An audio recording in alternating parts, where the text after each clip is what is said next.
28 ஜனவரி. இன்றைக்கி ஏசப்பா நம்மளை பற்றி என்ன சொல்கிறாங்கன்னா, ரட்சிக்கப்படுவீர்கள். கர்த்தராகிய இயேசு கிறிஸ்துவை விசுவாசி, அப்பொழுது நீயும் உன் வீட்டாரும் ரட்சிக்கப்படுவீர்கள்னு அப்போஸ்தலர் 16:31 சொல்லப்பட்டிருக்கு.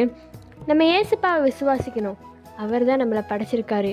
எவ்வளோ பெரிய தேவன், அவர் செய்தாரோ செய்யலையோ நம்ம கண்டிப்பாக விசுவாசிக்கணும். நம்ம நிறைய சுச்சுவேஷன் நம்ம விசுவாசிக்காத மாதிரி நிறைய சுச்சுவேஷன் வரும். அதை தாண்டி நம்ம ஏசப்பாவை விசுவாசிக்கணும். நம்ம அப்படி விசுவாசித்தோம்னா நம்மளும் நம்ம வீட்டில் உள்ள எல்லாருமே மீட்கப்படுவோம். ரட்சிக்கப்படுவோம்னா இந்த இடத்துல மீட்கப்படுவோம்னு அர்த்தம். செங்கடலை 2 பிளந்தாரு. இப்போல மனுஷங்களால் முடியுமா? முடியாது. தண்ணீரை திராட்சை ரசமாக மாற்றினார். அதுவும் இப்போல மனுஷங்களால் முடியுமா? முடியாது. அவர் மட்டும்தான் செய்ய வல்லவர்.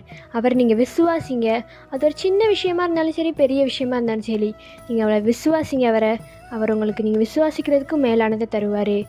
இன்றைக்கி நீங்கள் ஏசப்பாட்ட என்ன கேட்கணுன்னா, ஏசப்பா நான் உங்களை விசுவாசிக்கிறேன், என்னையே எங்கள் வீட்டில் உள்ளவே நீங்கள் ரட்சிங்க ஏசப்பா, நான் உங்கள் மேலே முழுமையாக இன்றைக்கி நான் விசுவாசிக்கிறேன் அப்படின்னு நீங்கள் ப்ரேயர் பண்ணுங்கள். இன்றைக்கி போய் கண்டிப்பாக ஏசப்பா உங்களே உங்கள் வீட்டில் உள்ளவங்களே ரட்சிப்பாங்க.